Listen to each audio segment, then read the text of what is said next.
ఓరి వారి ఇంకా వింటున్నావురా బాలు ఎప్పుడు పోతావురా ఊర్లో కొన్ని అక్క ఇక పొద్దు పొద్దునే మొదలు పెట్టినావా నీ బాసుగాల కోలోన పల్లె కోడి కూతల్లే ఒల్లిరుసుకుందే కోడెలాగల్లే అప్ప పుల్లల షేదు నమిలిందే రామ రామ రామ రామ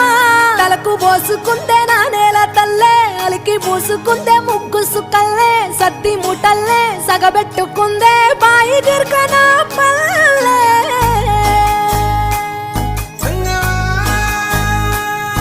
ఏ తెల్ల తెల్లని పాలధారలల్ల పల్లె తెల్లారుతుంటదిరా గుళ్ళోని గంటలు కాడెట్ల మెడలోన జంటగా మోగుతూ ఉంటాయిరా నాగలి భుజాన పెట్టుకుంటే దోస్తులు చెయ్యేసినట్టేరా కొట్టు గోదా పక్కన ఉంటే కొండంత బలగం ఉన్నట్టురా చల్లగాలి మోసుకొచ్చెరా సేను